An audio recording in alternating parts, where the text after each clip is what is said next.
ಅವರಲ್ಲಿರುವಂತ ಭಾವ ಎಂತದಿತ್ತು ಅಂತ ಕೇಳಿದ್ರೆ ಬಹುಶಃ ಏನೆಲ್ಲ ಸಾಧನಾ ಮಾಡಿದ್ರು ಆ ಸಾಧನೆಯೊಳಗೆ ಒಂದು ದಿನ ನನಗಿಂತ ಬಂದತಿ ಇದ್ರ ದುರುಪಯೋಗ ಮಾಡ್ಕೋಬೇಕು ಅಂತ ಒಂದಿನ ಯಾರಿಗೂ ಶಾಪ ಕೊಡ್ಲಿಲ್ಲ ಅವುಗಳು.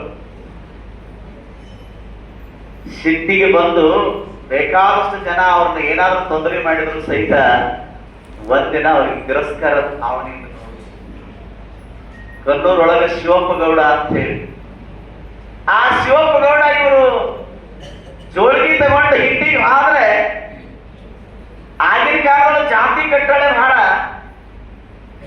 ಅವಾಗ ಬ್ರಾಹ್ಮಣರ ಕಡೆದ ಉಪದೇಶ ತಗೊಂಡಿದ್ದೀನಿ, ನೀನು ಸ್ವಾಮಿ ನಿನ್ನ ಪಾದ ಹ್ಯಾಂಗ್ ಹಿಡಿಯನು ಅಂತ ಶಿವಪ್ಪ ಗೌಡ ಅಂತ. ಅಷ್ಟಕ್ಕೆ ಬಿಡ್ಲಿಲ್ಲ, ಒಬ್ಬ ಹಿರೇಮಠದ ಸ್ವಾಮಿಯಾಗಿ ನೀ ಬ್ರಾಹ್ಮಣರ ಕಡೆದ ಉಪದೇಶ ತಗೊಂಡಿ ಅಂದ್ರೆ ನನ್ನ ಮನೆಗೆ ಯಾವಾಗ ಬಂದಿ ಅಂದ ಬಳಿಕ ಈ ಜೋಳಿಗೆನ ನಿನಗೆ ಇರಬಾರ್ದು ಅಂತ ಹೇಳ್ಕೊಡ ಕೈಯನ್ನು ಜೋಳಿಗೆ ತಗೊಂಡು ಕಸಗೊಂಡು ಗಾಳಿ ಮೇಲೆ ಹೋಗೋದ್ ಬಿಡಿ.